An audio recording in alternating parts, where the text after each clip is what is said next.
Mark, Chet ended up having a perfect shooting night and just didn't seem to force a thing the whole game. Is this something that you've just felt from him all along? Is this a mindset thing from him, or has he continued to kind of develop that feel for the plays to make? Yeah, I think that's been brewing, since the beginning of the season. He's done a really good job, with the floor game at the 4. He's played almost predominantly 4, finding his spots to get himself involved in the actions and transition. I think that's helped. And really being a good spacer. I thought he found some nice stuff on the baseline tonight. Good active spacing. Obviously, he can create as well, but he's really honed his system skills, even at a position that he didn't play early in his career, and that's how you end up with nights like tonight for him.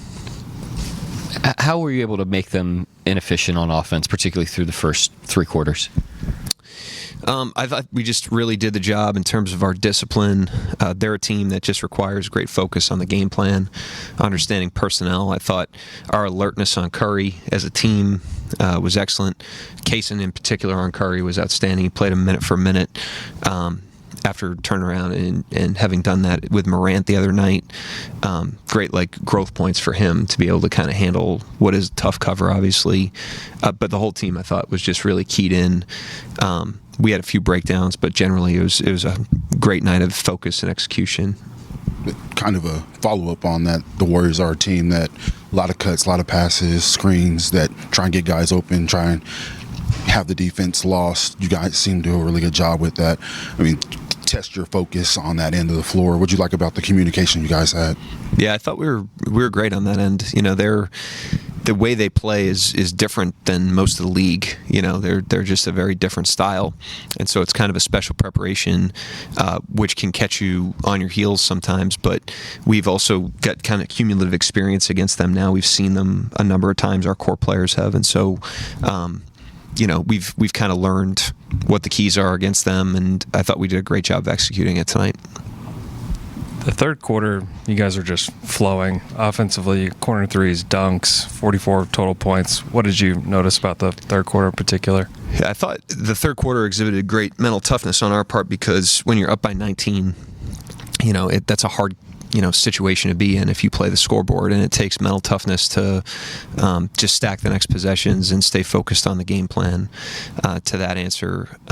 And I thought at halftime we did a good job carrying out what we needed to do offensively and just making the simple plays to find the best shot collectively. And so to be up by 19 and then to win the quarter like we did, I just thought showed really good maturity.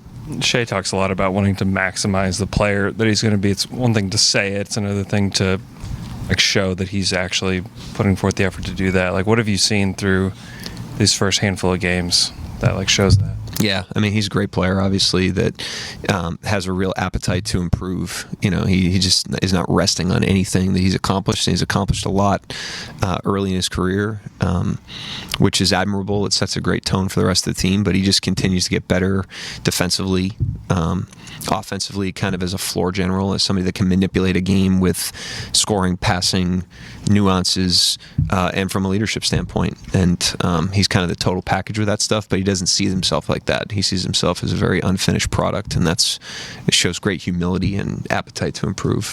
Yeah, Coach, you got iHeart putting up 33 in, I think, 18 game a few games ago, followed by, I think 18 and 13 the game after that. Then you got Chet putting up 23 and 11 today. Can you just talk about what your front court's looking like right now? Where the switch was? They look a lot more aggressive. Is it something that you said? Is it something that they've said or intentionally doing right now, or what? It's just kind of the cumulative effect of improvement. It's nothing I said for sure. They play together. They have a great chemistry on the court together. They've played a lot of minutes together. That's been one of the things we've done in the second unit, is put them out there together, and they just continue to get better together. And the sneaky thing that helps us with that is Jay Will's play, because if you can't play Jay Will in the minutes that we play him, then we're not playing those guys together as much as we are. We're having to stagger them, and they're not in the second unit together. So it all works in unison. But the three of those guys have all gotten off to a great start this season. You talked about Chet. Seems I remember one of the early games he kind of had a little hesitation on his shot. He kind of got that out of him. Looks like he's not necessarily rushing, but he's going to it like he knows what he wants to do. Sometimes the pass, sometimes the shot. Just seems like he's in a real comfort zone. Yeah, it takes time to learn the speed of closeouts, to learn spacing, to anticipate when you're going to get the ball, and all that has just kind of grown for him over time. It allows him to anticipate his shots. It allows him to find space on the perimeter as an active spacer. That's the thing that Isaiah Joe and Wiggins, those guys, are outstanding at, is they find space, they find shots, and he's learning that. He's doing a better job of that. But yeah, I mean, he's similar to my answer on Shai. I mean, he's as good of a player as he is, as talented as he is, as much as he's accomplished early in his career. All he cares about is getting better. He puts the work behind it as well, and so that's why you're seeing improvement. Hartenstein's like that as well. Those guys, they want to get better. They say they want to get better, and then they put the work behind it. There's horsepower behind that. Coach, can you talk about AJ? I mean, it seems like each game is getting more and more comfortable, especially in these last 3 or now 4 games as a starter. I mean, what have you seen from him? And talk about what you've seen on him, especially defensively, blowing up and disrupting a lot of plays for you guys. Yeah, I mean, that's a hard cover, and they're particularly hard when you haven't seen him before at full speed. And he's played against them before, but not a ton of minutes. And that's kind of how it's been with him. I mean, we know he's good, but what we didn't know is how confident he'd be, how seamlessly he'd be able to fit on both ends of the floor. And what he's doing defensively right now has been very impressive. He's taken on very, very tough covers. Tonight, that team is a tough cover. He's guarding Kuminga to start the game, which is giving up a ton of size, and he just hasn't really flinched at anything. So